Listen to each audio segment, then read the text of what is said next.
YouTube Live. I'm Griffin Legay with Dean Saraceni. How you doing, Griff? I'm doing good. I'm ready for a great day of playoff baseball as the Cardinals welcome the Greyhounds from Gilman to Carlo Crispino Stadium tonight.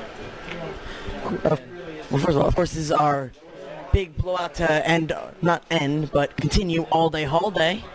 It's LaSalle Day sometime this weekend, so we had a bunch of events today, a lot of donating money from alumni and others, and of course, now we have the big playoff game tonight. What do you think with the lineups, Griff? Big,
slow call to the ump, but O'Connor's up 0-2.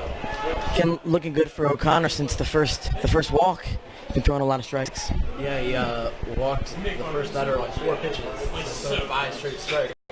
This one's on the ground. O'Connor will field and take the first. So Slodzinski is retired, but he does move Costas up to second base, and Gilman has a runner in scoring position now with 2 outs. Coming up, Joseph Melanson, left fielder, batting cleanup for Gilman. Runner in scoring position. A little risky for Calvert Hall. Hopefully they can get it out here.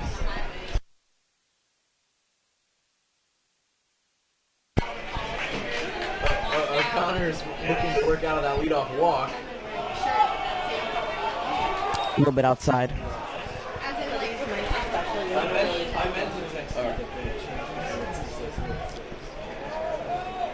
Not really checking that runner out there on second base. Costas is getting a pretty big lead, but O'Connor will look back and deliver. Seems a little low.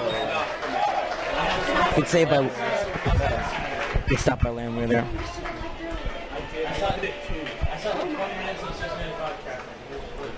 Joseph Melanson is the cleanup hitter. Always dangerous at the case of cleanup hitter, but O'Connor kicks and delivers.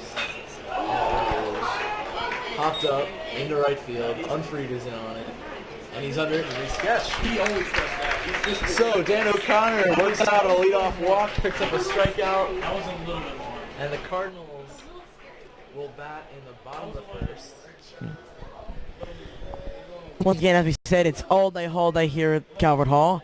As of right now, at 6 p.m., we have raised $92,000 from almost 500 donors. We want to ask if you can help us reach 600 donors. If you want to donate, visit calverthall.com/giving day.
Stadium, the Gilman Greyhounds send Michael Willis out to the mound.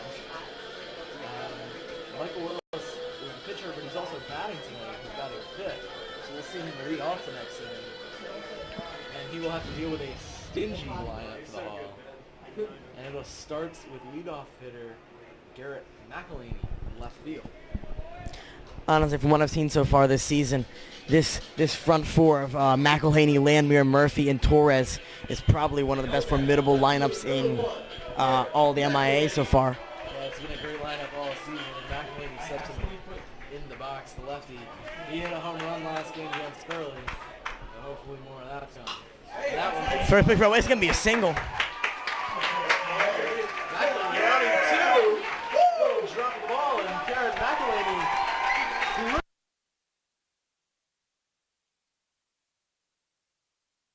Now I can say this: that should be how you start a baseball game, especially batting. First pitch right into the right center field gap. Really good hit. Really good contact with the ball too. And the Cardinals have an early runner in scoring position, and Parker Landwehr will step into the box now. Pretty good power hitter for the Cards. First pitch outside.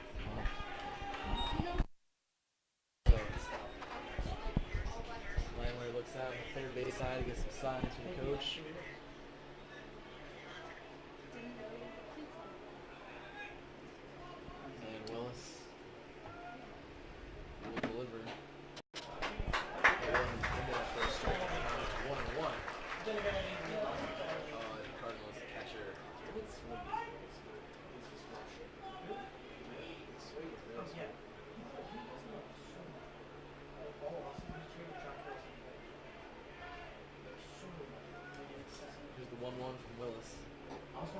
It's outside. No, it isn't. I thought that pitch was outside. The umpire gets it off there. The count is 1-2. Now Lane works at that plate here.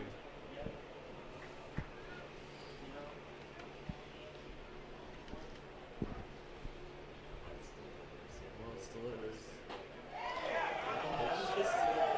A lot. Outside. That pitch looked very similar to the No, last one. actually, from my angle here, I think every single pitch has been in that same area on the inside of the right batter's box.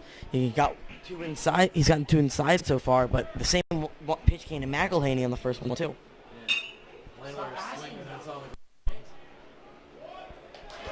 the shortstop Casey Bishop making a throw to first. Bishop to Rosenfield to get the out. Put out and Gilman gets the first out. Now up is a senior, J.P. Murphy. J.P. Murphy is a great player of the year. He made all conference last year, and he's playing consistently, and it's going to be tough to replace him after this season. That's cool. Heading to the parking lot. Thank you. That's what I'm near the.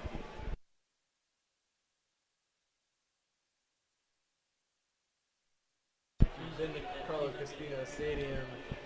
You know there's a car. Right there. Your car's in danger. But Murphy puts that one on the ground. Fielded by Bishop to short, and he throws over to first to get the out. But not before McElhaney is able to move to third base. So two outs and a runner on third. Jose Torres. This gives Torres a real chance to get the first RBI for this game. McElhaney's got a lot of speed. Any shot, possibly even if he can get an infield single somewhere, he can get McElhaney home. Just unlucky there's two outs here.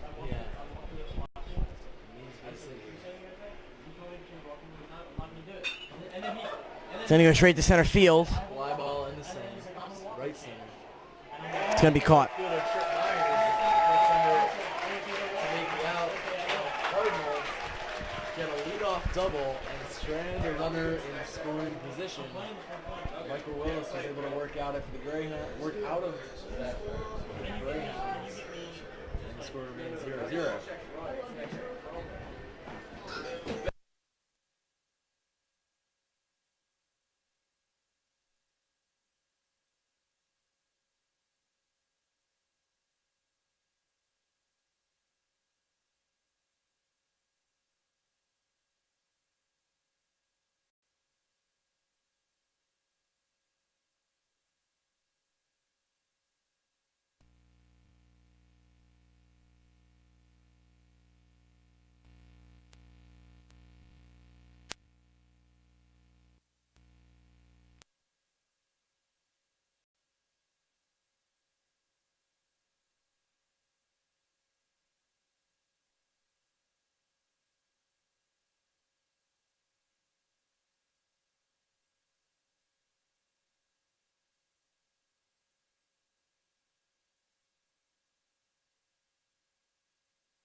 All right, we're back with the top of the second inning. Gilman's batter is Michael Willis, who was doing the pitching. And O'Connor is still on the mound, and Willis, that's a high fly in a deep left field, and that ball is gone. Michael Willis leads off the top of the second with a solo homer, and the Gilman Greyhounds strike first. They get on the board here. The Greyhounds now lead 1-0.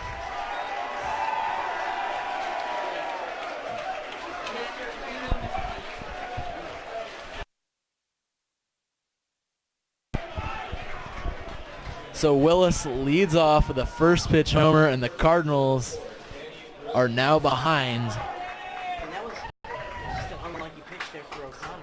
Ball came on the inside of him. Pretty much a straight fastball, it seemed. He just got a good contact on it, and he had the power to get it out to left field. Yeah, Willis got all of that one. He hit it over towards Buddy Hill. That could have ended on. Yeah, that was a big fly. And now he's 1-0. Now Yeah, batting pitcher. No, that was actually Danny Rosenfield is in the batter's box. Michael Willis just hit the home run. Rosenfield takes that first pitch for a ball. Same mistakes all day. Rosenfield and puts a little blooper, and Torres is there to make the first out of the inning. So O'Connor gets his first out. So second baseman Gabe Gonzalez steps into the box for the Greyhounds with a 1 out, nobody on.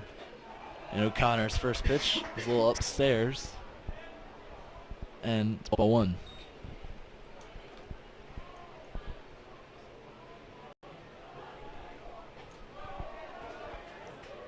The second pitch is a little up and out, and it's 2-0 now.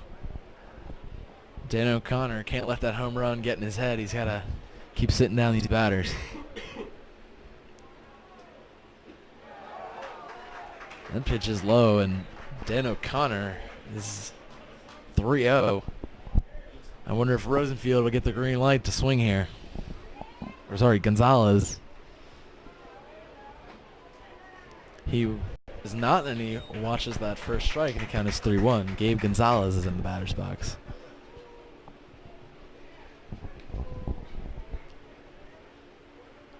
O'Connor's next delivery is way outside, and Gabe Gonzalez is on with a walk. He's got to manage his control a little bit. He's throwing a little wild now after the home run. Yeah. Trying to get around the batter so he can give him a good pitch to hit, but he's going too far outside. They can see it. Yeah, Jackson McCambridge, the center fielder, steps in the box, and Dan O'Connor's got to trust his D. Make sure the hitters keep it in the yard and trust your defense. And that one's outside again. And it's 1-0. Down low to get a ground ball, Jose or Freebird. O'Connor checks the runner at first. He's in the stretch. That pitch does catch the corner, and the count is 1-1.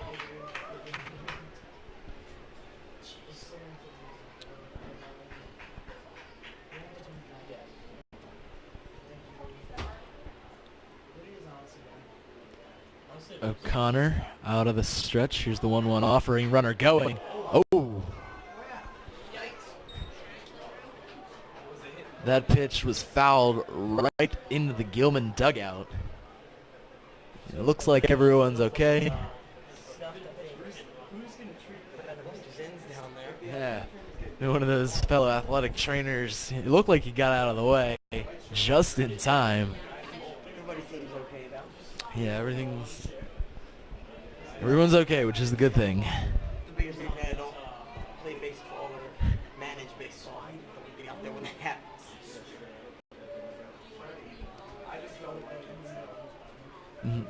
McCambridge watches strike 3 called. It was a great pitch by O'Connor, and he picks up his second strikeout of the evening. And Trip Myers steps into the left-handed batter's box. Getting the start tonight in right field. And he comes up with 2 outs and a runner on first. And he swings and misses through the first pitch, and he's down 0-1.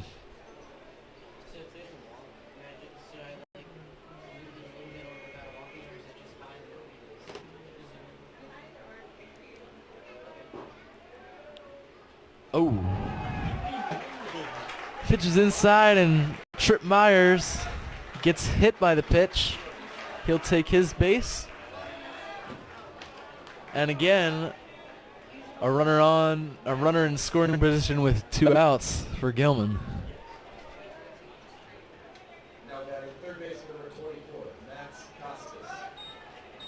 So we're back to the top of the order for Gilman, and it's Maxwell Costas, the third baseman, who walked his first at-bat. He looked to get on again and extend this inning. He takes strike 1, much to the displeasure of the Gilman faithful here.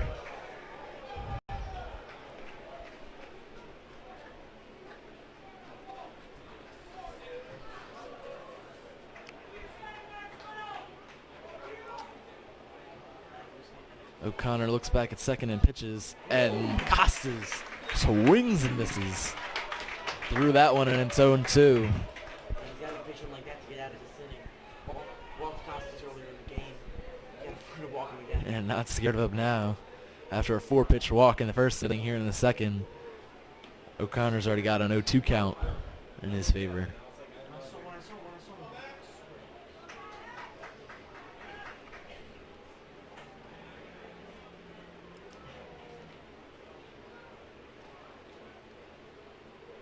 And another swing and a miss, and O'Connor gets the strikeout. He had 2 this inning, and O'Connor strikes out 2, but Gilman strikes with a home run, and they lead 1-0 in the middle of the second.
All right, we're welcome back to Carlos Crispino Stadium at the campus of Calvert Hall. Quick little update on the Baltimore Orioles game. A Manny Machado home run put the Orioles up 2-0 after 1.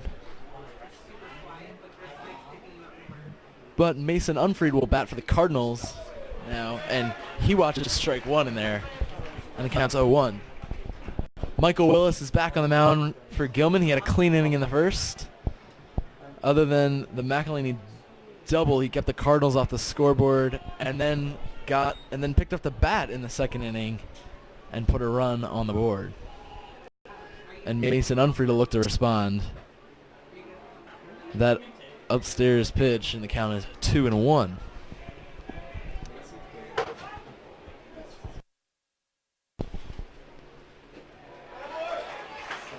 Strike 2 is called there. Unfried watched strike 2 in.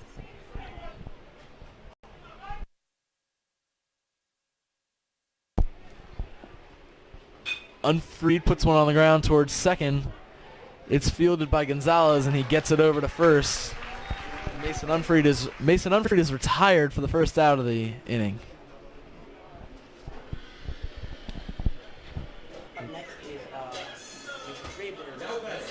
Dom Freeberger.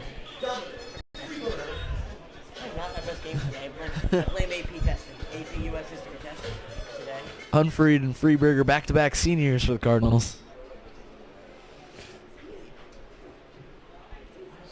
Freeberger is playing second base tonight. And here's his first pitch, which is in there for a strike. A 1 count.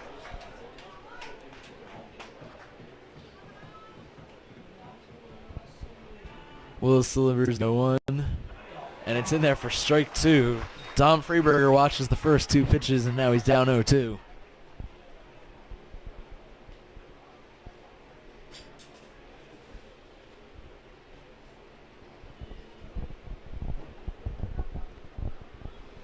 Time is called for.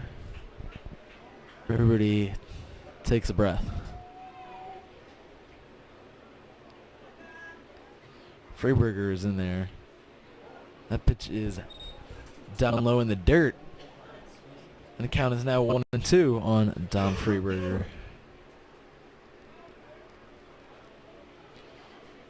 Here's Willis's pitch. Outside, and the count is 2-2.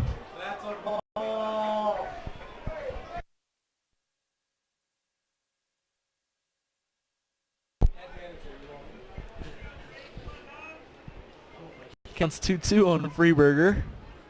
Willis out of the windup. That one's outside, and after being down 0-2, Dom Freeberger's gotten back in it and works the count full with 1 out.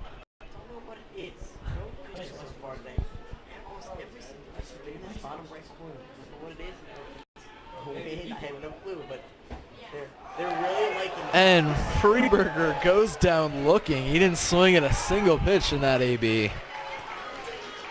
And Willis picks up the strikeout. You don't see the pitches you want. You don't see the pitches you want.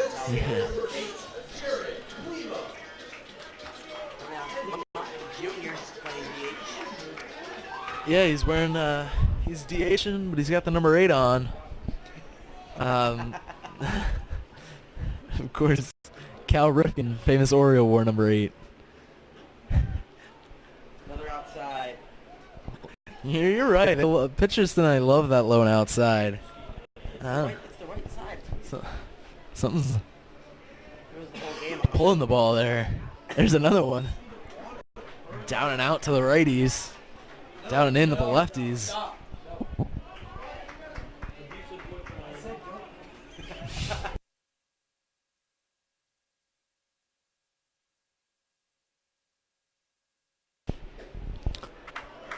Pitches outside. Klima's worked a nice 3-out count here. I think Michael Willis may be struggling a bit. He threw 3 straight balls before striking out Freeberger. Now he's down 3-0 on Klima. But that pitch is in there for a strike.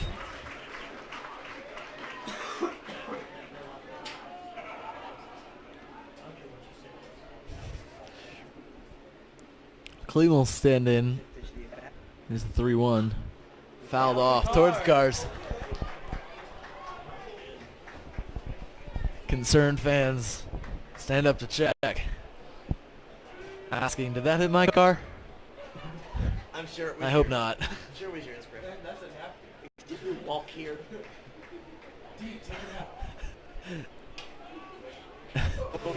Yeah, the full count is on. Klima puts a little blooper in the center. And it won't fall. The right fielder, Trip Myers, came on to make that play.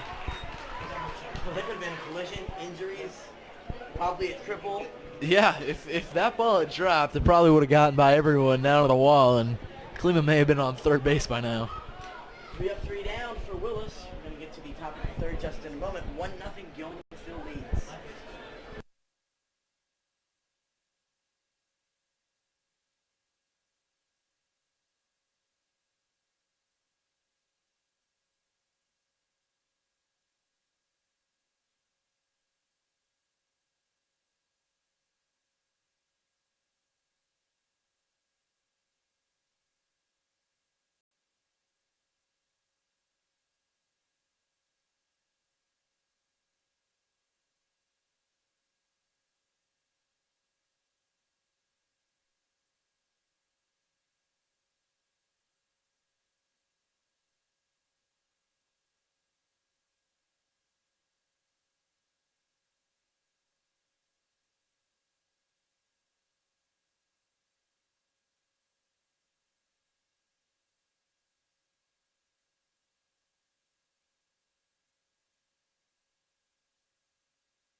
All right, we're back to baseball with Dan O'Connor on the mound.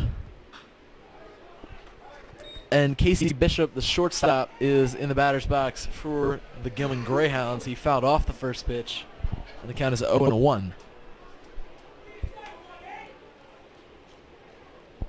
O'Connor delivers. Bishop on the ground, past the diving Coster. Torres throws. Not in time. A tremendous effort from Jose Torres. Bishop did make it the first one. That was some good speed. Torres' grab was really nice. Lambert tried to get there. Just missed it, but Torres, great grab. Yeah, that play was Manny Machado-esque right there. If only he had made the throw, that play could have been on SportsCenter tomorrow morning. But Alex Slodzinski will step into the batter's box. O'Connor looks over at Bishop, and Slodzinski lays down a bunt, and it hit the batter, so he's called out. You don't see that very much. He bunted the ball as he ran to first. It came back up and hit him. It's not a hit by pitch because he had already hit the ball. Hits him and he's out.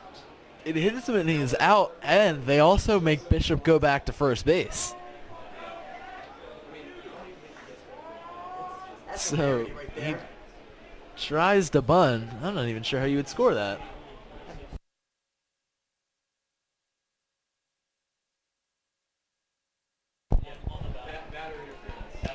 That officially gets scored as batter interference.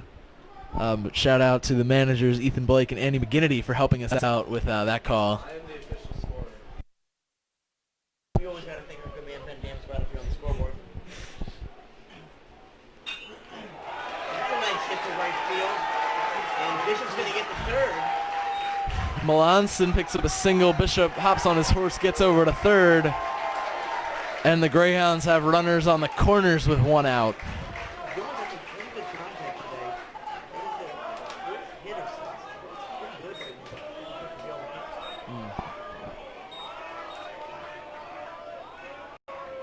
Everyone else taking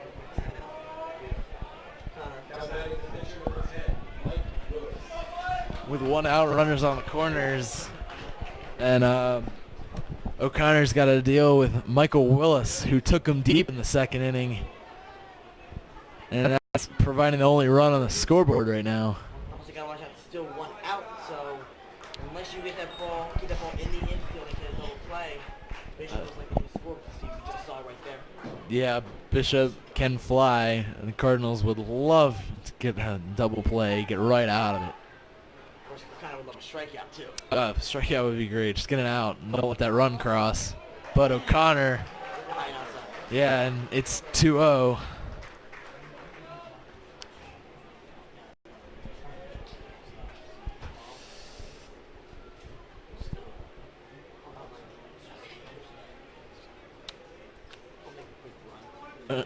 O'Connor's 2-0 delivering is low and outside. Landwehr does a great job to scoop it up to prevent any advancement from Bishop on third. But Willis, does he have the green light on 3-0?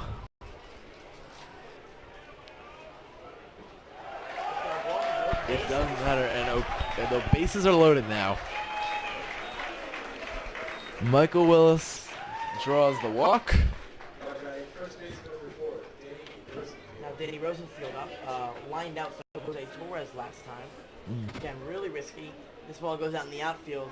He's most likely got to run scored. So Dan O'Connor's got to keep it in the infield, keep it to a ground ball, or of course, again, don't let him hit. Yeah, Calvert Hall. Calvert Hall's taking a quick mound visit just to go over this. Make sure O'Connor stays calm. He can still get out of this clean. It's still challenging a little bit for O'Connor because, again, balls for both pitchers. Balls have really not been getting over the plate, so it's really risky to get the ball to the plate at all. And when you are, they're getting them out in the field. Yeah. Both teams are. So they're trying to pitch around it, and it's not working either. They're all getting walks. I think it's the fifth walk of the game for both teams combined. O'Connor has walked 3. Been hit by pitch too. I mean, it's And he's gotta get it controlled. and he just starts this AB off with another ball. And Danny Rosenfield is in the batter's box for Gilman, and now the count's 1-1. Rosenfield is manning first base tonight for the Greyhounds, and he'll look to knock some in. O'Connor, that's a strike call. Looked a little low and in, but it even had Rosenfield backing off a bit, but it gets called a strike. Yeah, the Gilman bench has given off a lot of energy in today's game. Both benches have. I want to see that from Calvert Hall's team. And that's going out to the practice field side. Yeah, Calvert Hall will be getting new and improved practice fields for next year. Oh, I won't be here. You'll be able to hear and to enjoy them. I'm in my senior year, and I won't. Take a multi-million-dollar turf field allow so they can have JV and fresh off games out there when varsity has to play on the stadium. Yeah. O'Connor's pitch is low and inside, and it's 2-2. The band gets it for competition marching band to become national champions. Yeah, what can I say? They produce the hardware. Always got to plug it. And a swing and a miss. Rosenfield is down on strikes. And now with 2 outs, O'Connor probably feeling a little more comfortable. Fourth K of the game, now coming up Gonzalez. Walked in his last at bat. Gabe Gonzalez, this is the second baseman tonight for the Greyhounds.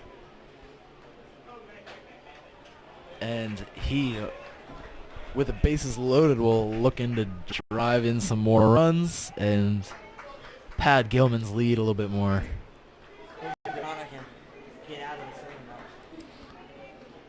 That pitch is outside, and it's 2-0.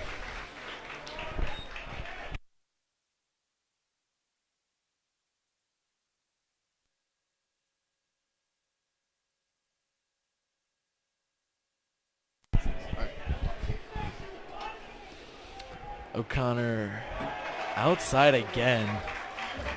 3-0 count now, 2 outs. That Basically, he's almost a guaranteed throws over the plate to Gilman's. Yeah, I mean, with the bases loaded, Will Gonzalez have the green light. A walk gets a run in too, but that's in there for a strike, and it's 3-1. He's most likely, I'm sure, going to go low because he's hoping to get the ball on the ground if anything. He's not with that ball in the air. I mean, he's been low outside of these right-handed hitters a lot, but that one is low and outside, and Dan O'Connor walks in a run. That's an RBI for Gonzalez, and Gilman now leads 2-0.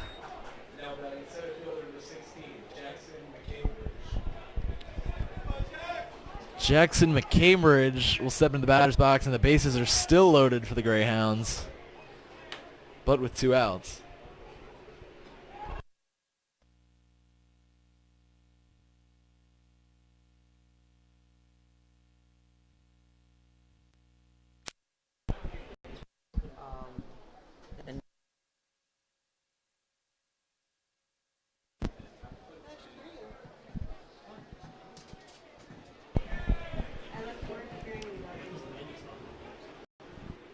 Swing and a miss by McCambridge, and the count is 1-1.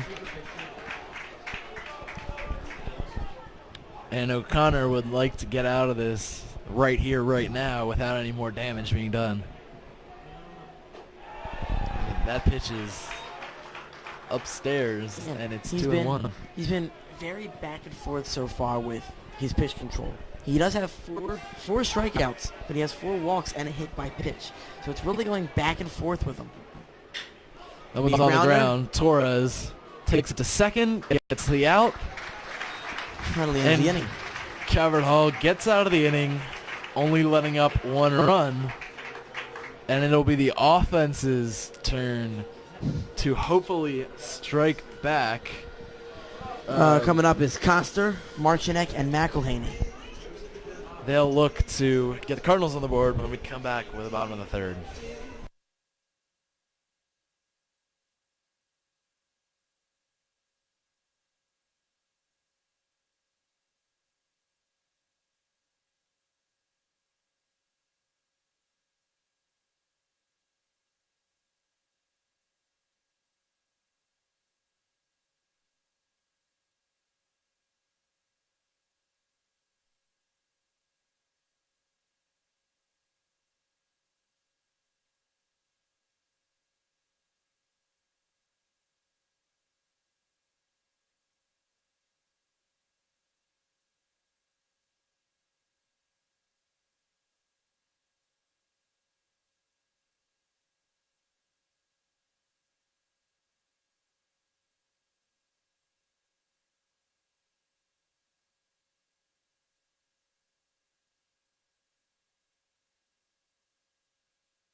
All right, welcome back to the game.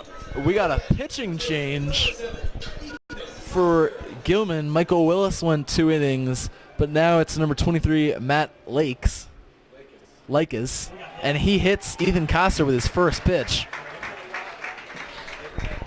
And not a way to start your day. Yeah, Lakes is already off to a less than average start.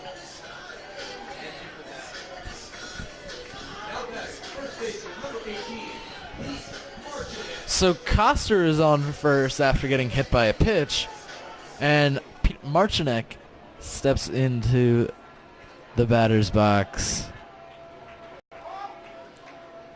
I guess we'll tried to bunt, and the catcher checked Coster down at first base, and it's 0-1.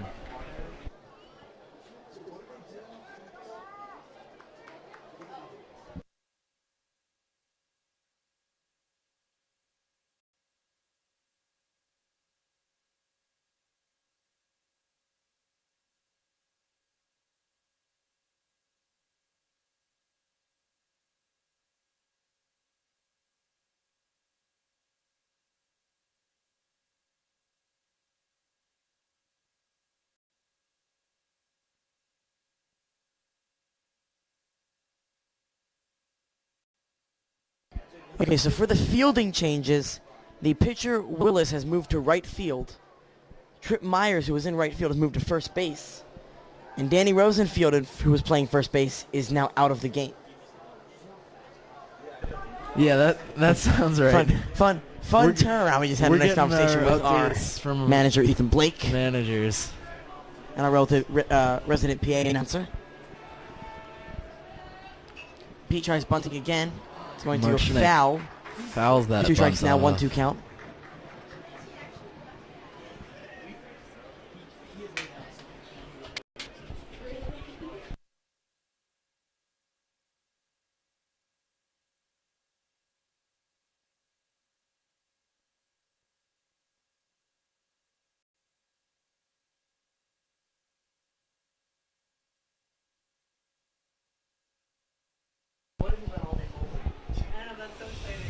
Lakes throws over to check on Coster. And Marchinek is still in the batter's box and the count's 1-2. We saw him trying to bunt earlier in this AB, but with 2 strikes, I don't think we're going to see that again.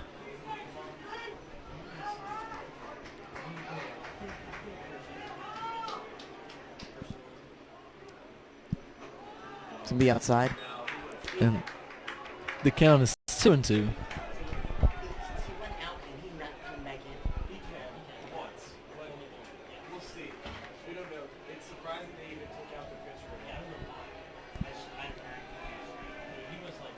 Coster takes off. Marchinek on the ground and he gets through. He hits it through the shift. I don't think the shift was on. I think and I don't know what was. Shortstop Coster took off to get to second base. Shortstop Casey Bishop went over to cover second base, which left a hole that Marchinek found. And now he's on with a single, and Coster was able to move to third base. That's what I get for looking away for a split. Yeah. Now McElhaney back up, doubled in his first at bat. Probably the first pitch, probably the best hit so far of the game, other than the home run by Willis.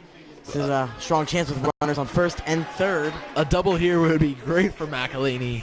First and third, 1 out, and you would think that no outs, and you would think that the Cardinals have to get a run here. It's probably their best chance so far. It might be their best chance all game.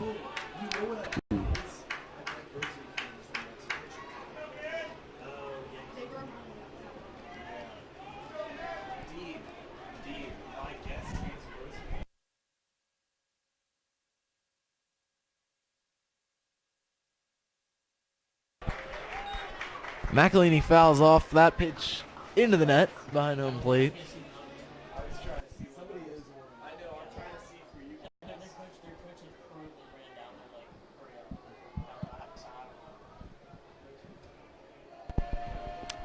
It's 0-2 on McElhaney, and Likas delivers. McElhaney on the ground. And bobbled and dropped by the second baseman. Gabe Gonzalez struggles to field it. That is going to get ruled an error, but it gets a run across. Everyone's safe. Now we got first and second with Parker Landwehr. Yeah, Parker Landwehr comes up. That's a really good break for Calvert Hall now. Only down by 1 run, no outs, first and second. I mean, that's a really costly error by Gonzalez because, I mean, that was in good position to turn a double play there. No, I think that's what was going through his head. The ball's coming. He was immediately thinking, toss to second base, and by the time he got the ball and he tried getting out of his glove, he lifted his glove too quickly, and the ball went by him. But no matter, the Cardinals, everyone's safe, and a run scores. Parker Landwehr tries to bunt, but again, that's three bunt chances by Calvert Hall and 3 misses. Man, maybe these guys don't want to bunt. Landwehr shows bunt from the start here. Either he's really confident or he's trying to get the pitcher off guard. Yeah, Likas hadn't even started to go through the motions, and Landwehr was already showing bunt. And there's a big hole on the right side of the infield right now. A lot of shifting going on in the infield. Oh, wow! Landwehr pulls the bunt back. Oh my gosh! I'm gonna be honest. I was thinking that when he showed it early. I get literally just that he's trying to put pitcher off his rhythm. I think he saw they were gonna move. Yeah. He did it twice in a row. He knew they were gonna move for that, and he was trying to hit that. Landwehr showed bunt. He had the infield all moved around. I mean, third baseman Costas was closer to Landwehr than the pitcher was, and all other 3 infielders were right on top of the base. Landwehr pulled the bunt back, swung and hit a ground ball to where the shortstop should have been, and now the bases are loaded. That was some serious mind games right there. Now J.P. Murphy, probably one of their best hitters, is up. Outside, but they're going to call it a strike. 0-1.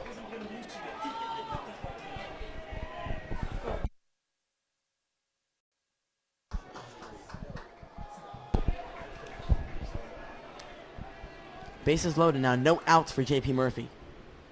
I mean, this is the situation Coach Lou Eckerl would have dreamed of right now.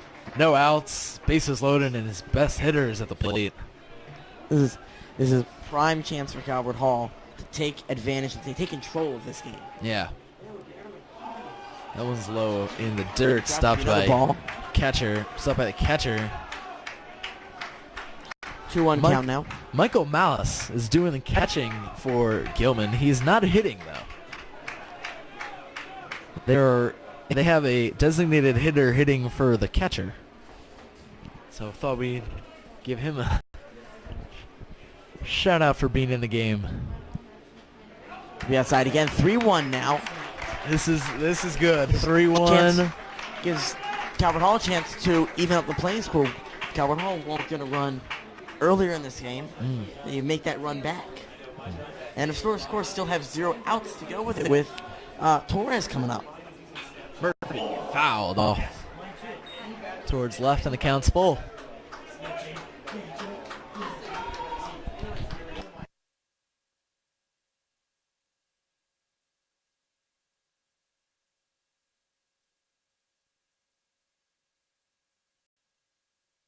All right, J.P. Murphy with the count full and the bases loaded. No outs here in the bottom of the third. Murphy on the ground towards third. Steps on the plate, throws home, and safe. The call is safe. The Watch throw on this. I think he lifted his foot. No, the throw beat him. But it was not a force out at third base because Costas touched third base when he first got it. It was no longer a force out at home. If Costas does not touch third base, then there is a force out at home. That's a great job by the umpire, knowing the rules there. And maybe just a little bit of a lapse for Costas. But so Murphy gets on due to the fielder's choice, and the run does score. I think catcher Malice knew that he had to get down. But I think the throw was just high, and he had to make the ball was first priority. Yeah. I was just really unlucky for Gilman to not be able to get that double play right there. But now, of course, 0-2 count, 1 out, first and second still for Jose Torres, their cleanup hitter. But Torres is down 0-2, and he's like his offering that's fouled off.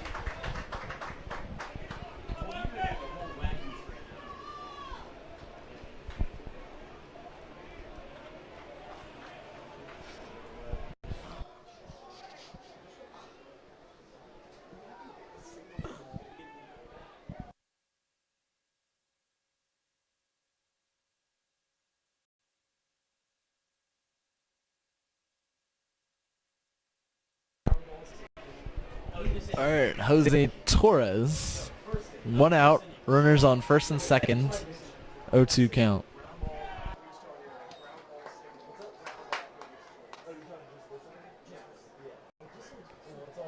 That is, thank Ethan Blake again for another fun fact.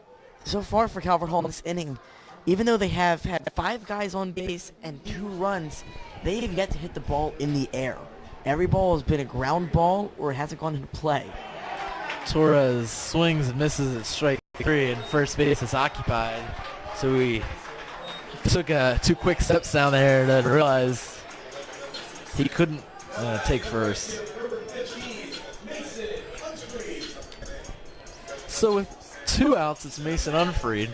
Grounded out his last at bat. And Matt Likes, the pitcher, would love to get the 3rd out here, get out of this inning, because he's been struggling. To be a pass gets ball, away the from the runners catcher. That is scored as a pass ball. The pass ball allows both runners to move up. So instead of first and second, it's now second and third with 2 outs. And both runners on are in scoring position for Unfried.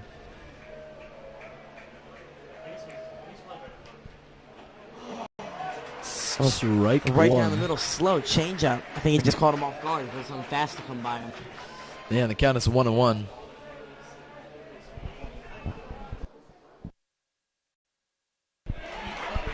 Unfried swings and misses, and the count goes to 1-2. 2 outs, runners on second and third. Again, no force out here.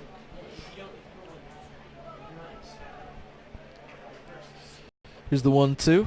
A little bit inside, but stopped by Malice, the catcher, to prevent another run from crossing. 2-2 count now. But a long inning here for Likas. Yeah, Matt Likas just came in to start this inning. This has been his only inning of work. He's let up 2 runs. And Unfried puts one on the ground. That's going to be an infield single. Towards third. It's going to be close, and Unfried is called out. Call him out. That was close. And I'm going to watch this again on our camera here.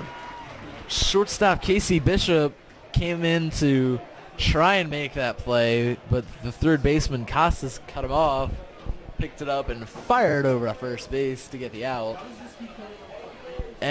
But the Cardinals strike. They score 2. The game is tied at 2 after 3.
Dan O'Connor is still on the mound for the Cardinals. He's worked 3 innings, and he's on to work the 4th.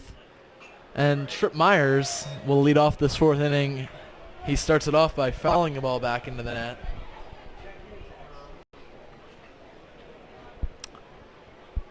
Myers, in his first at-bat of the day, was hit by a pitch. That one is fouled off on the third base side. And Myers faces an 0-2 count.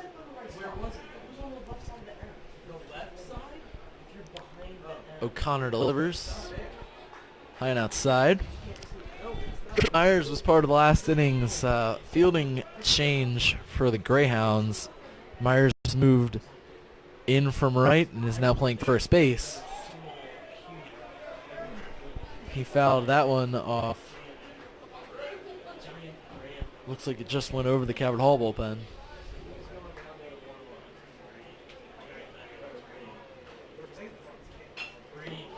Myers on the ground. It's fielded by Coster at third, and he throws over to get the out. And the first batter is retired. Roy O'Connor.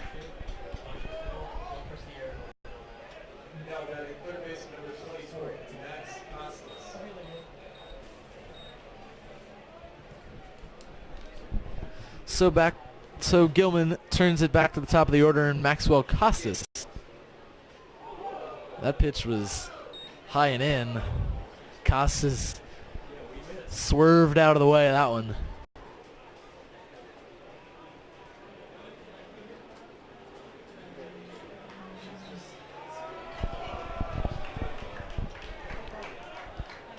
O'Connor came very close to hitting Costas with that pitch. but he missed. It went off the backstop, and the count is 1-0.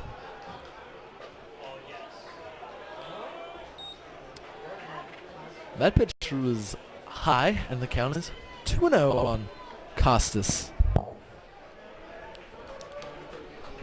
Costas is 0 for 1 on the day. He struck out swinging in the second and drew a leadoff walk to start the game in the first inning.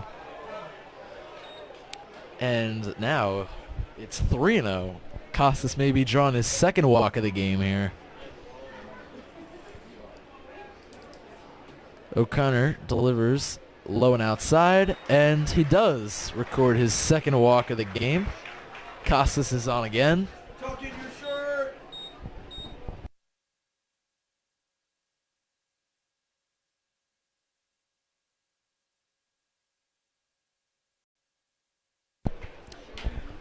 So now with 1 out and a runner on first, it's Casey Bishop stepping in the batter's box for the Greyhounds. He's playing short tonight. O'Connor delivers and Costas takes off, but Bishop fouls that ball back. Costas took off on the pitch from first, and he'll have to walk back.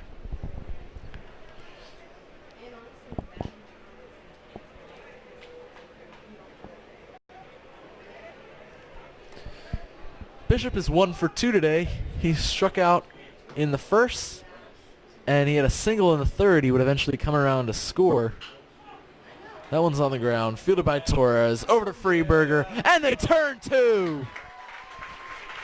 The 6-4-3 double play. O'Connor 3 up, 3 down, despite the walk, because of the great chemistry of the infield. 6-4-3 double play ends the inning. It's still 2-2. We'll be back with the bottom of the fourth in a moment.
Matt Likas remains on the mound for the Greyhounds. He'll start this inning off with Dom Freeberger.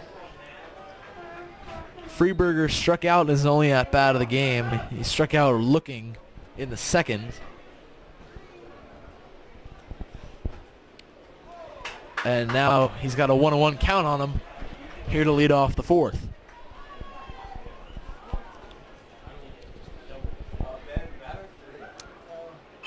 Freeberger on the ground towards Costas, the third baseman. He throws over and is able to get the out. So Freeberger grounds out.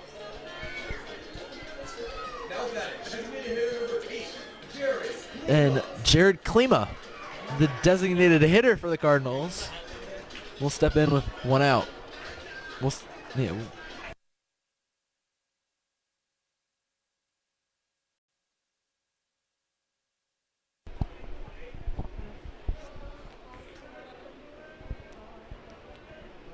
Likas delivers the first pitch, and a foul tip by Klima. And the count's 0-1. The second offering Not there, and it's 1-1.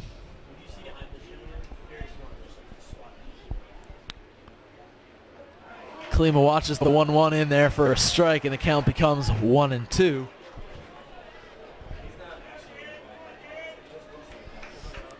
And Matt Likas delivers, and a swing and he went down looking. Klima goes down on strikes for the second out.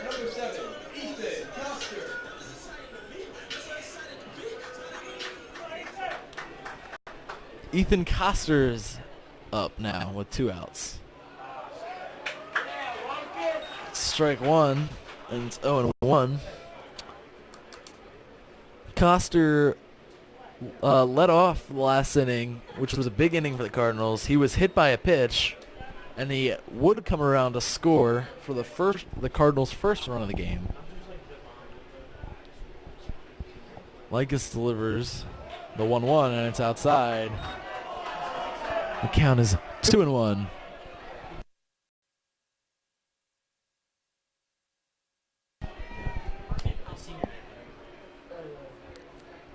Two-one count for Coster.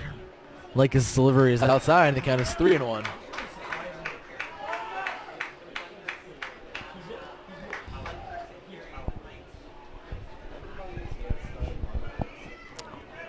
Coster steps back in, ready to see his 3-1 offering. And he takes it low and draws a walk. Ethan Coster is on base again for the Cardinals. So Pete Marchinek will step into the batter's box now.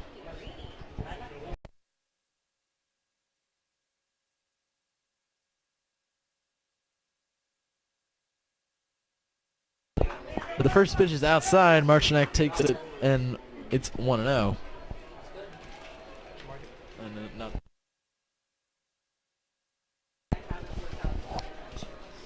Here's Likas steps off the mound.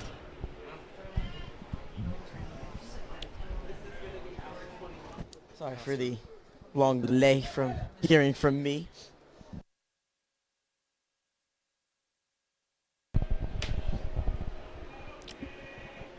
Coster takes off. Throw is not in time. Coster is safe. He steals second base. Great throw by Gilman catcher Michael Malice. Even a good tag by shortstop Bishop, but Coster, a little too much speed there. He steals second base. Ooh. It's a really good pitch there. Yeah, and now it's 1-2 with 2 down.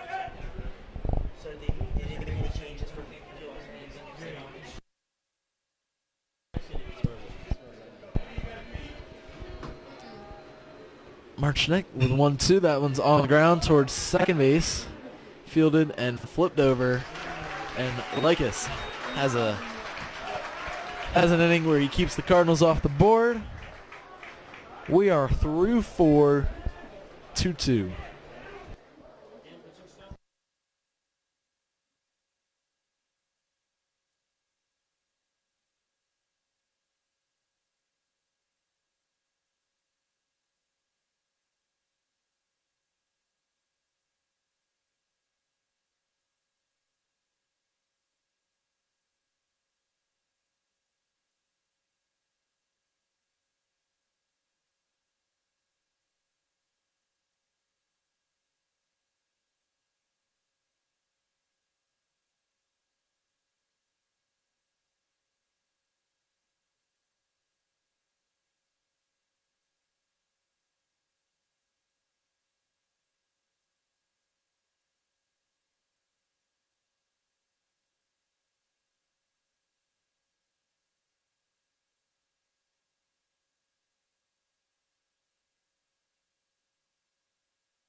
We're back to start the 5th inning, and Dan O'Connor stays on the mound for the Cardinals. He started the game. He's got 4 strong innings under his belt already. He'll look to complete this 5th one. Alex Slodzinski, the designated hitter, will lead off the 5th with a swing and a miss.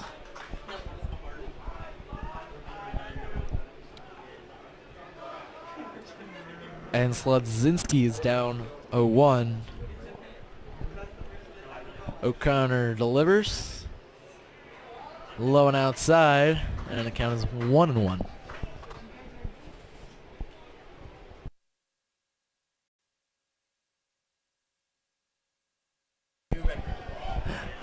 O'Connor low and outside again to Slodzinski, and the count is 2-1.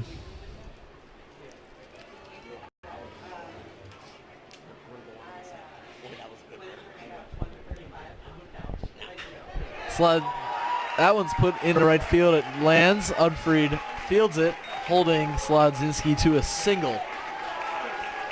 But it is a single to lead off the inning. And with no outs, the Cardinals will have to worry about a runner already being on. Melanton's up now. Single on his last at back all the way around the 3rd.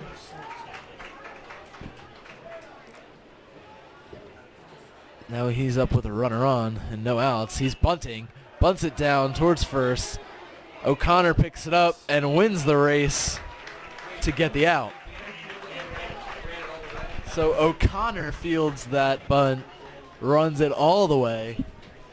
Some really good hustle, and I mean, honestly, the reaction time. He got there. He was running for the ball before it even really came off his bat. It was a really good play by O'Connor. Melanton was flying down the line. Rosenfield is re-entering. He is on deck.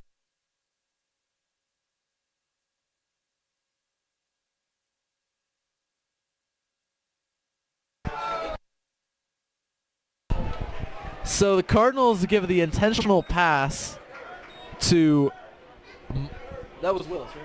Yeah, to Michael Willis. Michael Willis gets the intentional pass. Willis took O'Connor deep earlier in the 2nd inning, but now but the intentional pass does create force outs at 1st, 2nd, and 3rd.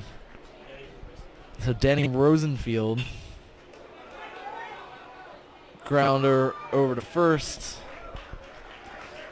Marchinek picked it up, threw it over to O'Connor, who covered the bag, and the Cardinals get the 2nd out of the inning. Another risky field there for O'Connor. 2nd and 3rd now with Gonzalez up, who's walked twice.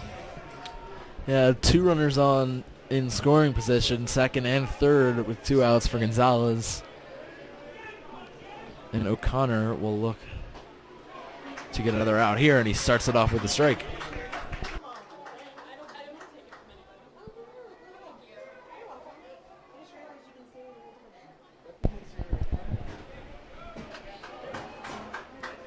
O'Connor delivers the 0-1, and it's a little upstairs, and the count is 1-1.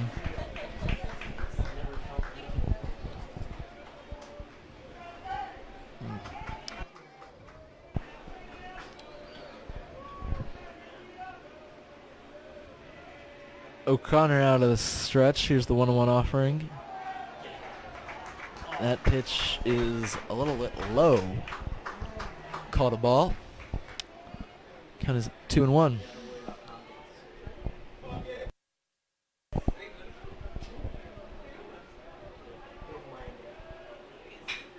On the ground, up the middle, and Gonzalez has got a base hit that'll score 1. That's Second runner is both. on the way. It's going to score 2. 2-run single for Gabe Gonzalez with a 2 RBI single. And the Greyhounds now lead this one 4-2. Gonzalez gets his 3rd RBI of the game as Gilman now takes the lead. So, someone for Calvert Hall is warming up in the bullpen now. Yeah, I wouldn't think they need it. It's Brady Powers warming up in the bullpen for O'Connor as McCambridge steps up to the plate. I think Coach Lou wants O'Connor to finish this inning before making a pitching change. Runner goes. Throw is in time, and they got him. Landwehr knew it. Landwehr knew it when he threw it. That was really good reaction time there from both Landwehr and Freeberger at second today. base. Freeberger both got to the bag really quickly. Yeah. So that's how the top of the fifth ends. But Gilman scores 2. They take the lead for 2 here in the. We'll start the bottom of the fifth in a moment. We'll be back.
So McElhaney is going to come up for his third time today. He had a double in his first at bat, and he made it on base. Made it on base off an error. Eva will start with a pitching change for Gilman. Likas is out, and Peter Hubeck is in on the mound for the Greyhounds. Hubeck takes to the mound. He'll also take his 6th spot in the lineup in case he does have to bat.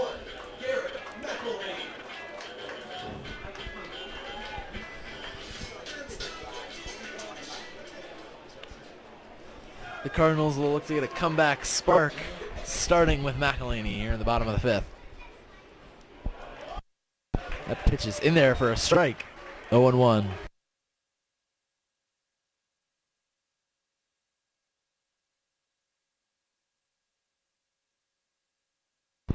McElhaney over to short, picked up on a hop, thrown, not in time. Bishop with a great pick, but he couldn't make the throw. We're ruling that an error. E6. That is an error on Casey Bishop, the shortstop that allows McElhaney to get on, and now there is some speed on the base paths for the Cardinals. Yeah, I mean, I understand the rule and then error on the shortstop, but that's really great base running from McElhaney. He knew he had to get there as he knew he wasn't going to get it for sure hit there. I said, wait, maybe we can go back and reconsider.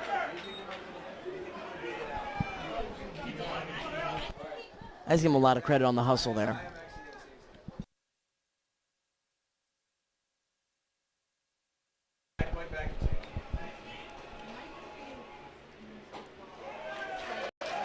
As the count goes to 1-on-1 on catcher Parker Landwehr, we do have a scoring update. That McElhaney ground ball, we're changing that from an error to a hit. So an infield single for Garrett McElhaney. Having a great day. Upstairs, and the Gilman catcher throws over just to be sure that McElhaney's not going anywhere.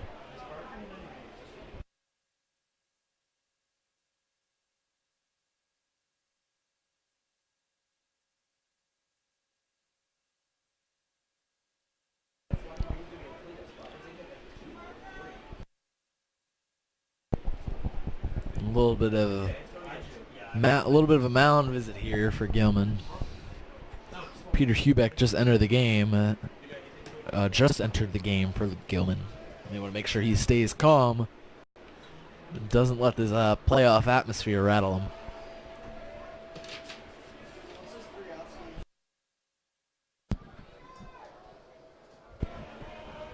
1 on, no out. Pitch. Landwehr up the middle, towards short. Steps on first, throws. Oh! Landwehr beats out the throw. Landwehr beats out the throw, but Gilman's coach is coming out to argue here. That was honestly a close call. Like, McElhaney is out, but that was a very close call on Landwehr. Yeah. I'm watching the replay again here.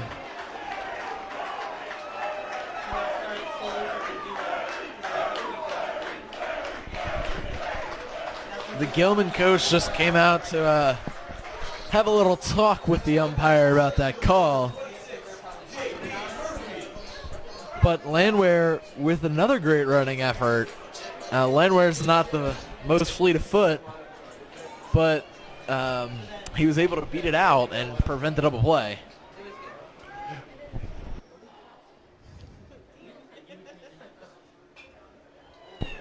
J.P. Murphy fouls another one off towards the car.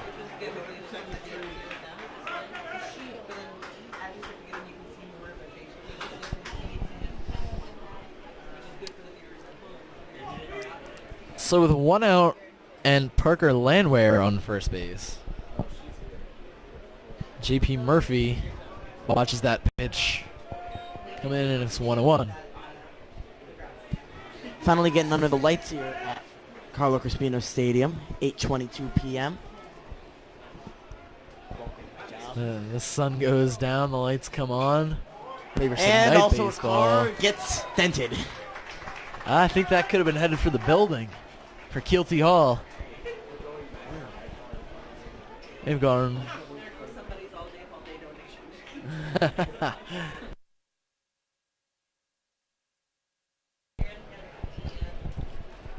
So Murphy puts a little blooper into right field. The right fielder is under it.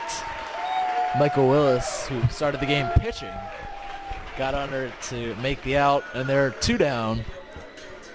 And Calvert Hall shortstop batting cleanup. It's Jose Torres stepping into the batter's box.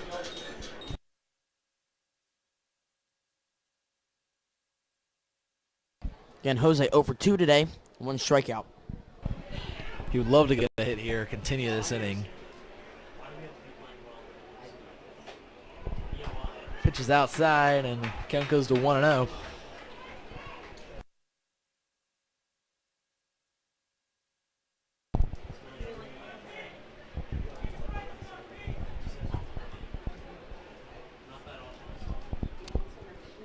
Hubeck steps off the mound.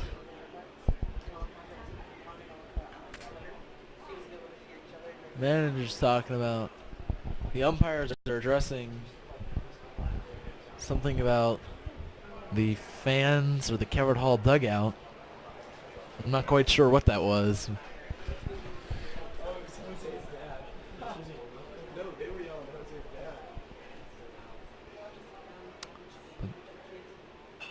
Torres, fouls that one off.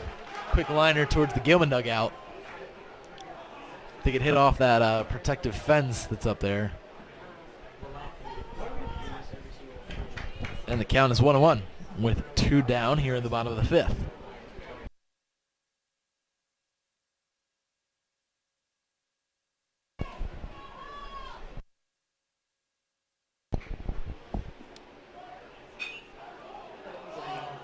Torres fouls that one off over towards the bocce ball courts.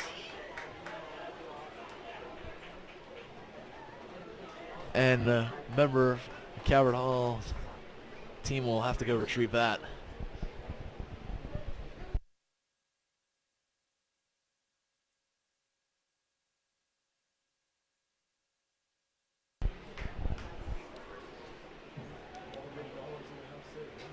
Peter Hubeck kicks and delivers.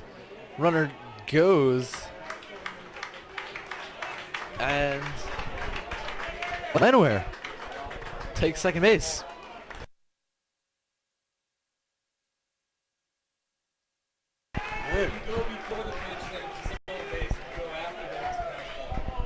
So that's a stolen base by Landwehr, and Torres hits it right back to the mound where it was fielded, where it hit off of and was fielded by Hubeck.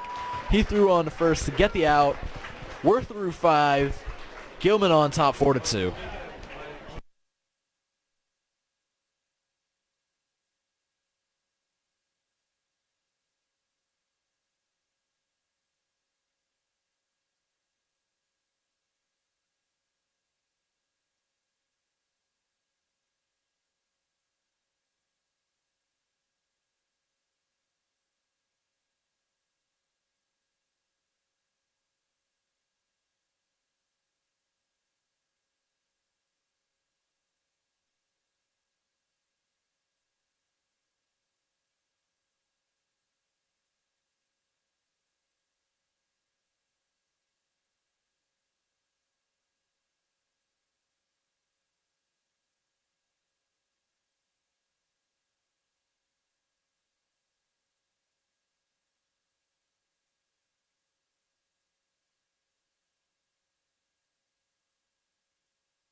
We have got a pitching change for Calvert Hall. Calvert Hall's starter, Dan O'Connor, went 5 innings and let up 4 runs. And it is time for him to come out and give way to Dom Freeberger. Freeberger started the game at second base. He now moves to the mound. And Jared Klima, who was the designated hitter, moves into the second base position. O'Connor struck out 4 over his 5 innings of work. And Freeberger's first pitch is in there for a strike to Gilman center fielder Jackson McCambridge.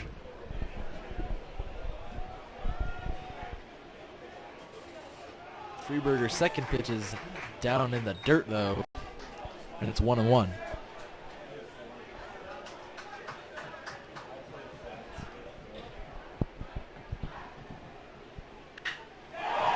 Going to be hit for his double, at least into That left ball field. gets all the way to the wall. McCambridge on his way to second. He pulls up at second with a leadoff double. Again, that's unlike that looked, for me, from my perspective, that looked like a really good pitch from Freeberger. He got a hold of it and it went deep. Yeah, he took that right in the left field. It got by McElhaney and went all the way to the wall. McCambridge leads. Oh.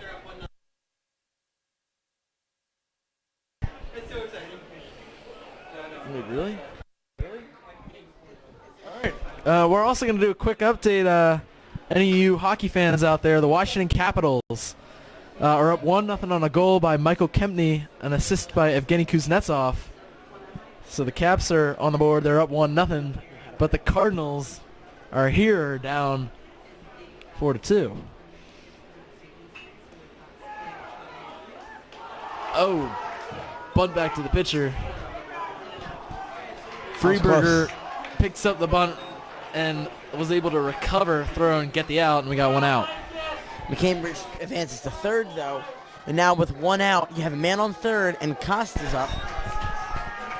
Again, he's walked twice. So again, he's been finding ways to get around the pitching. Yeah. He's got a good eye, you know. If you're able to draw 2 walks in a game, had a good eye. But he also struck out in his other AB. And he'll look to drive in another insurance run for the Greyhounds. And he takes strike 1 on the first pitch. Of course, Gilman could use it, too, with the bottom half of the lineup coming up for Calvert Hall.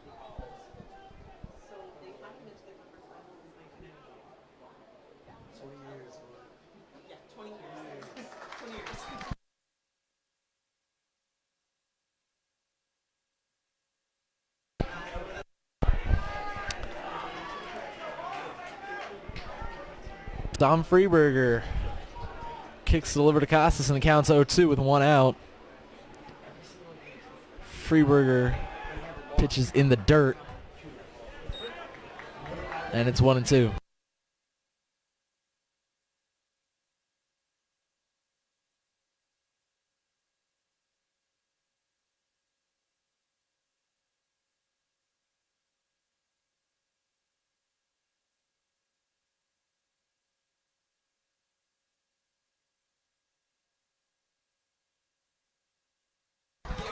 Great pitch from Freeburger. That's going to take Costas down on strikes, his second strike out of the game.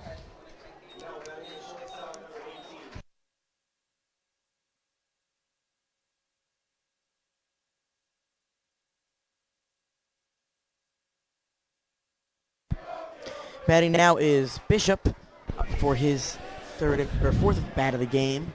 Gilman's bench and fans really getting into it now.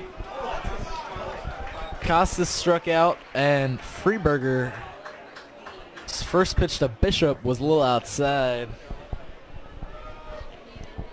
Count is 1-0.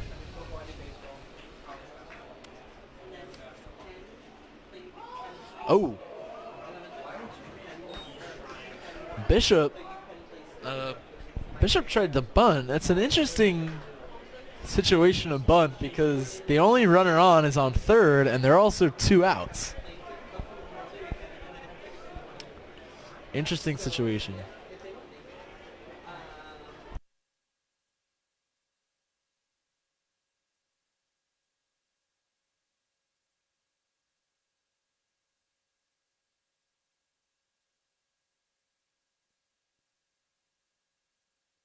Low and outside. 2 balls, 1 strike now for Bishop.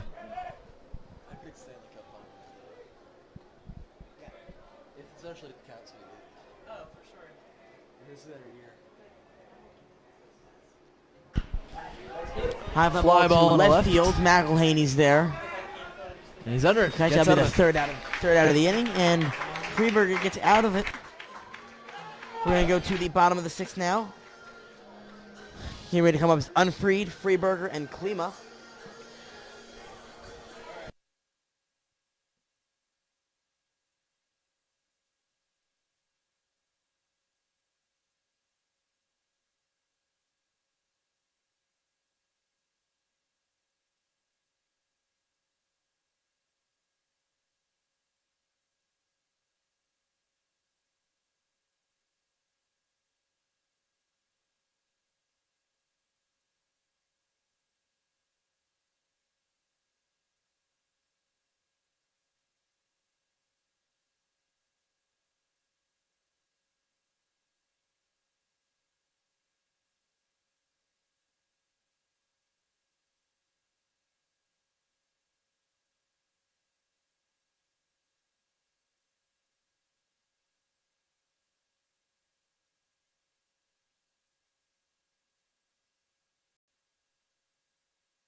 Mason Unfried is now in the batter's box to lead off the bottom of the 6th.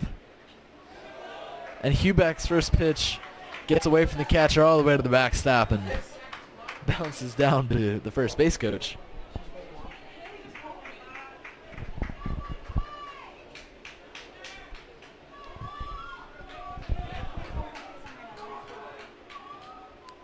Hubeck's second offering is in there for a strike that Unfried watches, and it's 1-1.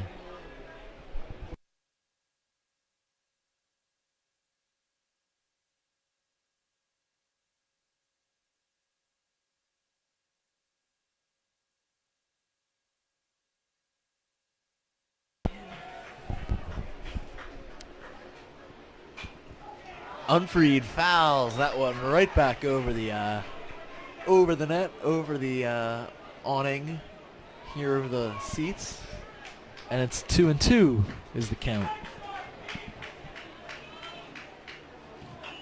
Unfried fouls another one off. This one goes towards the Calvert Hall bullpen. But it looks like I think somebody's warming up over there. It's hard to see, getting blocked by the players' clubhouse.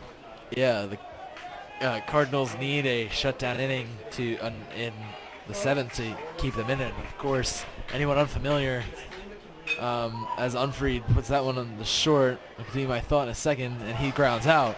Anybody unfamiliar with high school baseball wouldn't know that they only play 7 innings. So the bottom of the 6th, we're getting down to crunch time here.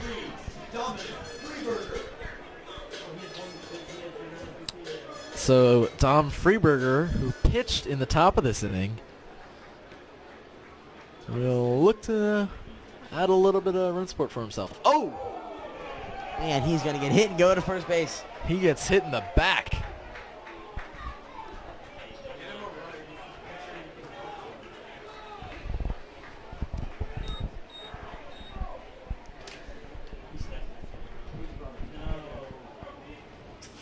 Freeberger he looks like he may be ailing a little bit. He jogs on in to the dugout. Nick Bush is going to come in and run on first base. As now Klima gets up, was DHing, now at second base. So far he's got a fly out today and a strikeout looking. Ball's going to be outside, but it's going to go in for a strike. It's a strike. Okay. Strike called there, and it's 0-1 on Klima. Yeah.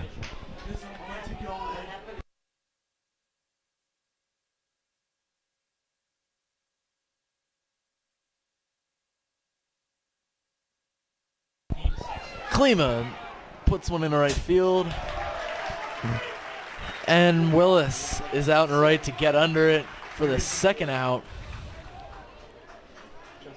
And now Ethan Coster will bat with 2 outs and a runner on first.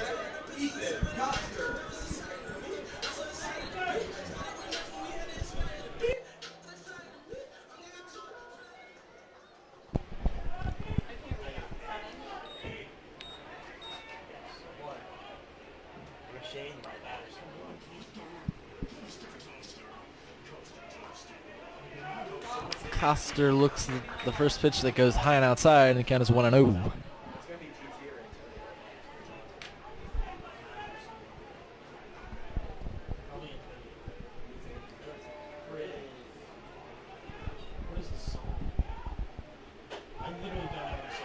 Two 2-0 count now. 2 outs. Nick Bush on first for Freeberger. Again, Calvert Hall still down by 2. Yeah, they need some runs. And they need them fast, too. It's at least crucial to get to the end of the lineup here so they can have the 1, 2, 3 hitters up for the bottom of the 7th if needed. The count is 3-0 now. Coster's in a good position here. He looks down to his third base coach. And I think I would give him the green light here. You want to put this ball in play. but he looks at the fourth pitch, and he does so correctly because it's upstairs, and Ethan Coster is on with a walk. Now Pete Martinek comes up. He has a single and a ground out today. The manager for Gilman is coming to come out and talk with the umpire.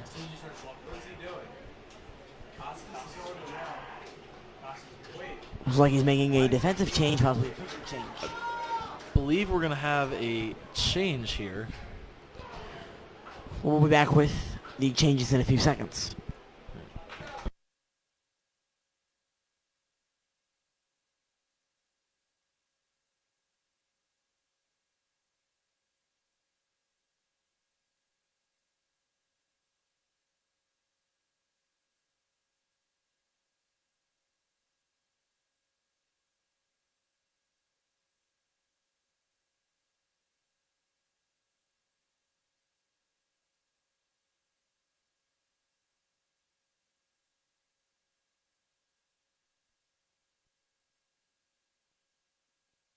Okay, so it looks like the third baseman, Costas, is going to be pitching, whereas McCambridge has moved to third, and Martinez has moved to center field. So another slew of defensive changes for Gilman, as Costas, who has been playing third base so far and has 2 walks, is now going to come and try to finish out this game.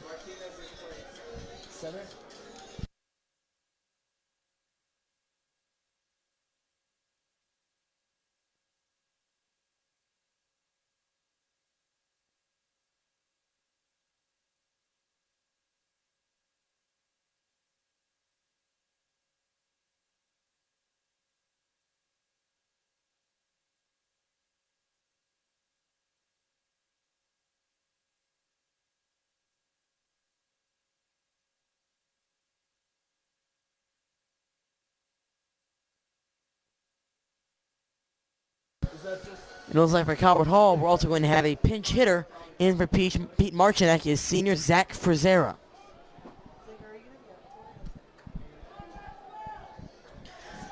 Again, 2 on, 2 out. Men on first and second. This is a really good chance for Calvert Hall to get at least 1 run in going into the end of the 6th. They only have only 1 more inning left to go. Yeah, Frizz looking to knock in some big runs.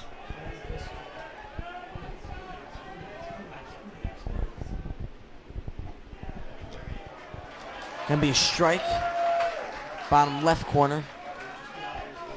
No, if Frizz can go the other way, he's got a big hole in left center. The center fielder was shaded over to the right.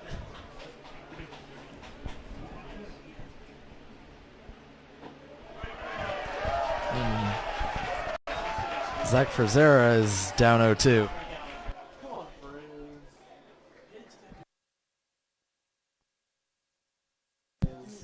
Looks like all 3 outfielders are playing really deep. So he hopefully can find a shot into the front of the outfield. Frizz strikes Frizz out is swinging. going to strike out. That'll end the inning for Calvert Hall. Frizz saw 3 pitches and he struck out. And that's how the 6th inning ends. We'll head to the top of the 7th, the last inning, with Gilman on top, 4-2.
Don Freeberger stays on the mound for the Cardinals.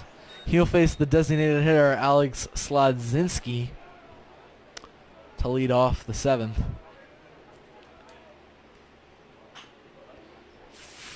Slodzinski fouls that one off towards the Gilman dugout over towards that snack shack. If you're ever at the stadium for a game, make sure you head over to the snack shack. The Murphy Burgers over there, pretty good. I think Dean could testify to how good those burgers are, right? Best burgers in town. Absolutely. That's the reason I went missing for 2 innings earlier today. Well, Freeberger's back in, kicks and delivers with an 0-2 offering.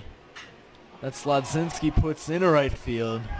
That Unfried gets under and makes the catch on for the first out of the inning. Next up is Melanson, who has a single today. Joseph Melanson, the left fielder for the Greyhounds, steps into the batter's box.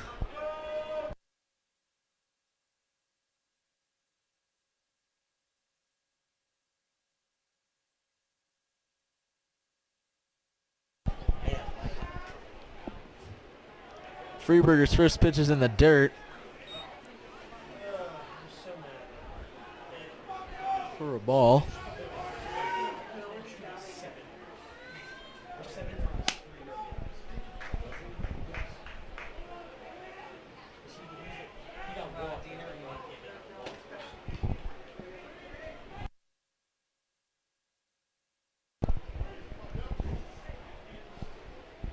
Freeberger back out on the windup. The second pitch is also a ball, and the count is 2-0. Calvert Hall really leaving the center of the field open here. They have Torres and Klima really far out to the sides, but they're leaving the center wide open. Yeah, but that one is on the ground, fielded by Koster. Makes a throw over to Marcinek for the second out of the inning. First 2 batters go down. They both. Now, right fielder, former pitcher Michael Willis, who obviously had a home run today and has gotten on base all 3 times in that chance. A home run, a walk, and an intentional walk. He's pitcher's best hitter of the day. 1,000 on base percentage right there. That's and actually pretty high slugging percentage too with the home run. Yeah. He's doing great. Best OPS in 1 game ever. Not good for Calvert Hall, though.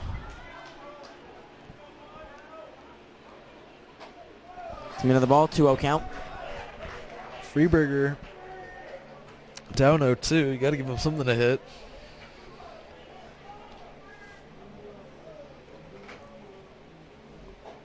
That's going to be a really good strike. Really good pitch right there. It was good. He got Willis to swing and miss. So makes the count 2-1. Freeberger kicks, delivers. Willis another swing and another miss, and the count is 2-2 with 2 down.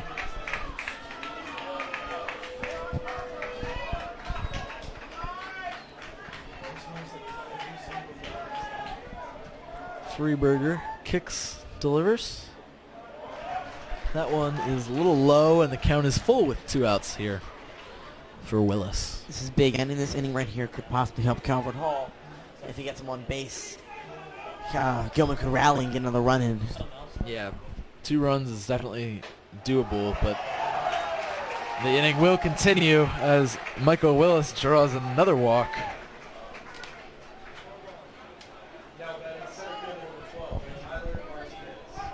Now Tyler Martinez is batting, replacing Danny Rosenfield finally from the game. Yeah, Tyler Martinez just came in last inning to play center field. This is his first AB of the game. And he's got it with 2 outs and a runner on first, and he watches strike 1 on the first pitch.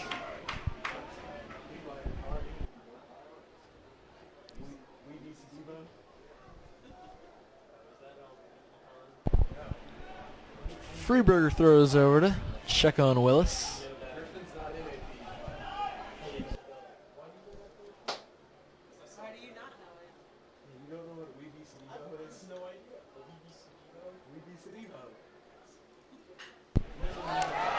Martinez, that ball's on the ground, gets past second baseman Klima, and Tyler Martinez is on with a 2-out single. And Gilman may have a little bit of a 2-out rally going here. This is not good. This is the setup of a rally here. Now we have Gonzalez up, who has 3 RBIs today. He's playing at peak performance right now. There is a runner in scoring position. It's very risky. You absolutely need an out right now. Yeah, you can't let Gilman score anymore. Calvert Hall's got to make up the deficit in the bottom half of this inning. Landwehr with a great block. Again, Klima and Torres leaving the center. At least they were leaving the center wide open. Any ball, ground ball up the middle that Freiberger doesn't pick up right away, it's most likely going to be a run. Freiberger's second pitch is You go for a strike. in 1-1 there for a count. strike. 1-1.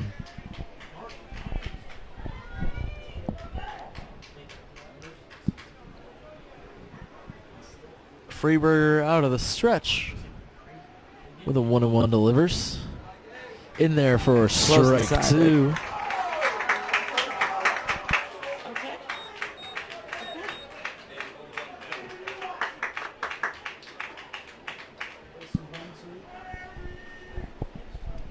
So That's going to be called a strike. 1-2 count. And Gonzalez is going to take a time to talk to the third base coach.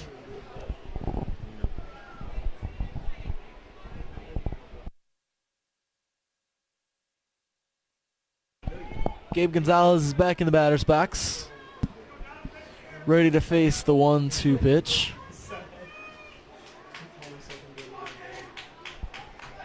Freiberger delivers. This one's hit in the center. Murphy gets under it and makes the That'll end the catch. inning. Or make That was McElhaney. Pretty close. We're going to the bottom. We're going to the bottom of the 7th. The with Hall. McElhaney, Landwehr, and Murphy leading off. Hopefully we can get 2 more runs in The this Hall's game. last shot to get the win.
Yes.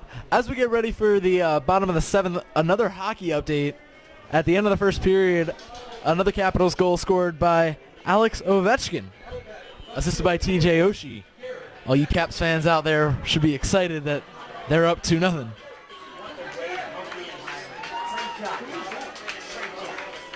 And we'll also give you a quick Baltimore Orioles update. The Orioles lead the Tampa Bay Rays 3-1 in the bottom of the 7th.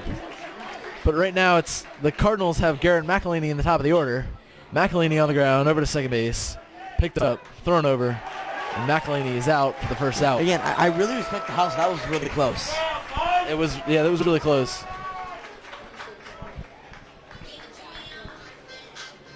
Of course, here in the bottom of the 7th, this is the Cardinals' last chance to score. 2 runs to tie and force extra innings. Landwehr and Murphy both up. And the next 3 hitters are probably the 3 best hitters on the team, so this is their best chance to get back on the Landwehr, board here. Murphy, and Torres due up. This is Parker Landwehr on the ground, over to short. And Knocked down. He's gonna get a single. Knocked down, but that'll be a single. A great effort A great effort by shortstop Casey Bishop to knock it down and keep it in the infield, but it does end up being a single for Parker Landwehr, and that brings the tying run to the plate in center fielder J.P. Murphy.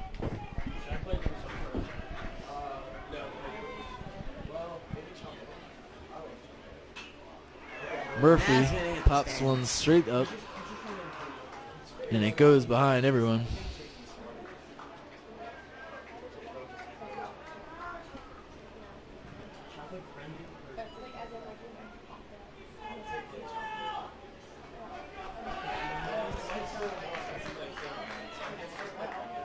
Murphy has not gotten a hit yet today. Oh, And as he goes to first, he's going to pass and he goes second. So Michael Malice tried to throw over to first base after the pitch in hopes of catching Landwehr maybe a little slow, but a bad throw was knocked down by Trip Myers at first, but it still got by him, so Parker Landwehr was able to advance to second base. Now J.P. Murphy's up 1-1 count. Runner in scoring position. The runner in scoring position is the really big helps. key. Also avoids double play at this point. It's not as easy now. Good hold. It's going to be a ball. And now it's 2-1. That could have been the little boost Calvert Hall needed. Yeah. Landwehr getting over to second. Somehow that kind of thing can really be a big motivator. Can really actually impact the game so much more than one might think. Murphy puts one on the ground. He's not In a getting no an man's single. land. And it's safe. It's an out. Ball gets away from the first baseman. Landwehr is coming around, and he'll Landwehr- easily score. And that's one run right there. Single and error. A single and Parker scored on the error. So that will be. So J.P. Murphy hit a ground ball. Hit a ground ball over to second. He gets on with a single, and then the error by second baseman Gabe Gonzalez allows Parker Landwehr to come around and score. And now it's 4-3. Still man on first, still one out, down by one. Now you've got your cleanup hitter up. That is great heads-up base running by Parker Landwehr to keep an eye on it, see that error happens, and be able to get home and score.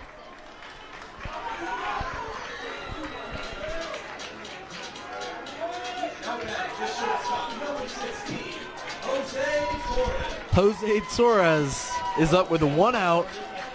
The game tying run is on first base, and Jose Torres represents the potential winning run at the plate.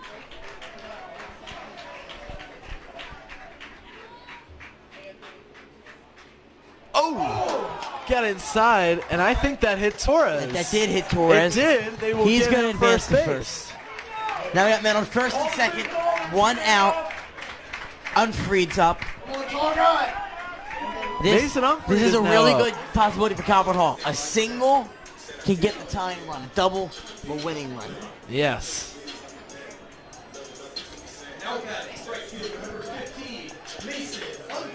Gilman has to be careful now because the potential tying run is in scoring position on second base, and the potential game-winning run is now on first base.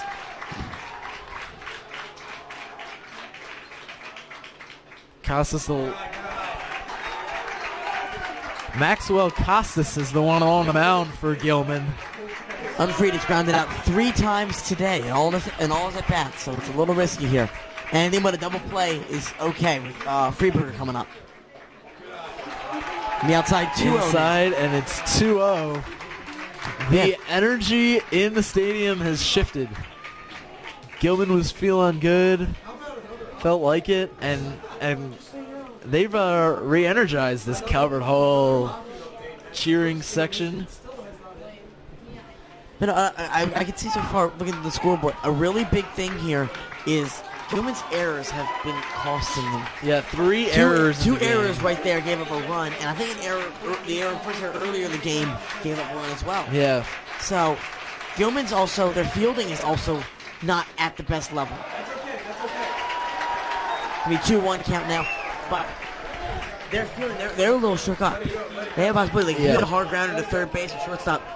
The way they're playing, they could also bomb back and still get on base. And the base is loaded with an out. Yeah, the playoff atmosphere, the fact that there are a lot of people here packing Carlo Crispino Stadium feels like a big-time environment here. Maybe getting in their heads a little bit. But Casas sets and delivers to Unfried. That pitch is low, and the count is 3-1. Again, let's remind everyone of the playoff implications here for this game. If Calvert Hall loses this game, they will play Spalding here at Calvert Hall. If they win, they will play John Carroll at John Carroll. Oh, that is close. That was close. That call's got everyone reacting.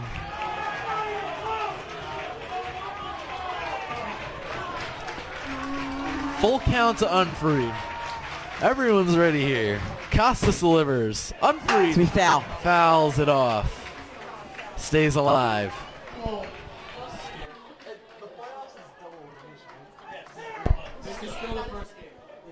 So this is the opening round of the MIAA playoffs, and as you noted, it is double elimination.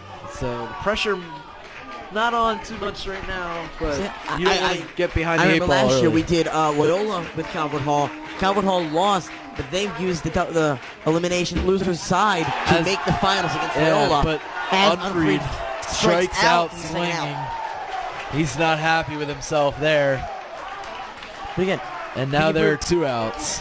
Even on the lose side of elimination, if that happens, Calvert Hall can still make the finals, and they can still win. They got really close last year against Loyola. Yeah, it's just you put yourself in a tough position with lots of need to win games if you were to lose the first one. So both these teams really want to get this win tonight. But of course, no one has lost yet. It's still 4-3 with 2 outs. Men on first and second for Jared Klima. Dom Freeberger is batting. Freeberger swings and misses at the first pitch, and the count goes 0-1. Maxwell Casas is looking to finish this game up for Gilman. Okay, Dom today, a strikeout, a ground out, and a hit by pitch. And Dom just needs to get on. He just needs to extend this inning. This one's over to second base. Fielded by the second baseman. And that'll do it. Gabe Gonzalez fields it, out. Gets it over to second base for the force out. And that is how this one ends. The Cardinals, great performance, but they dropped this one 4-3. We will await to see what happens later in the playoffs. Signing off tonight, I'm Griffin Legay. I'm Dean Saracini. Hope to see you next time. All right, see you next time.